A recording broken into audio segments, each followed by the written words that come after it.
Grabe naman to. Ikaw kasi. Bakit? Ang dali nga. Ang dali. Ang dali lang. Ay, naku. Ay. Aray. Ikaw, Bakit? napakakaskasero mo talaga. Alam mo ba, muntik nang maghiwalay ang kaluluwa sa katawan ko. Grabe naman sa kaskasero, pero alam mo, totoo yan, ha? Kaskasero nga ako, pero gwapo. At sa kundi dahil sa pagiging mabilis ko magmaneho, di sana wala ka pa dito. Hindi ka nakabot sa misa mo. Wow. So kahit atakihin na ako sa puso, utang na loob ko sa'yo nakarating ako dito?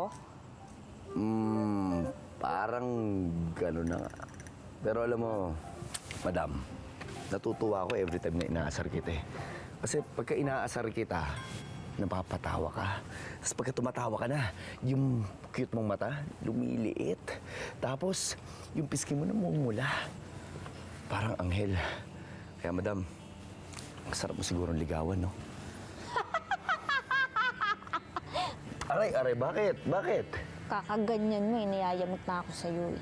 Mauubos mo na lahat ng lalaki dito sa mundo bago mangyari yun. At saka yan, yung mga palabok mong pick-up lines, hindi ubra sa akin yan. Oh, Palabok na pick-up lines naman. Sana atakihin ka rin sa puso dahil sa pagmamahal sa akin. Buti di narinig. Hapilo! Sandali naman. Ito naman oh, sorry na. Masyado naman seryoso. oh, sisihin mo pa ako ngayon? Kasalanan ko? Ay!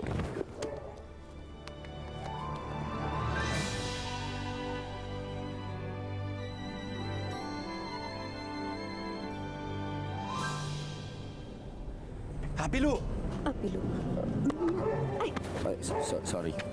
Patrick? Manakabastos ka eh. Oo.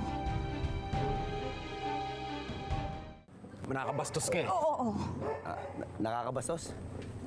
Paano naman naging nakakabastos yun eh? Ako, syempre, concern lang naman ako. Malalaglag yung magandang binibini. Syempre, sasaluhin ko yan.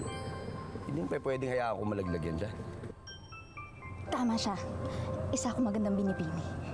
Charot, joke lang. Hindi, natapilok talaga ako. Tinulungan niya lang ako, totoo yun. Oo, yun lang yun. Masyadong judgmental to eh. Mauna na kami. Halika na. Papalit ka ng damit ha.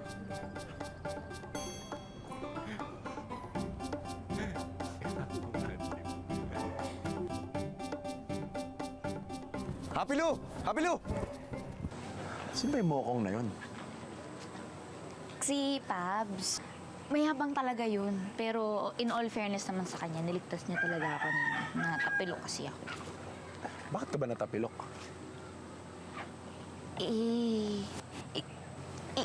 Iniiwasan ko kasi siya. Iniiwasan. Sa bagay, mukha nang halatang di nagagawa ng maganda eh. Bakit mo nga siya iniwasan? Madam Hapilo! Naku, naiwan mo. Wallet mo. Ay, Sandali nga. Iniiwasan ka na, sunod ka pa rin na sunod eh. Tol, anong iniiwasan? Binalik ko lang naman yung wallet niya. At sa pa, parang may problema ka sa akin eh. Kanina ka pa eh. Ano problema mo? Kung makabakod ka kay Hapilo, kala mo paghahari mo na eh. Bastos ka nga talaga eh, no?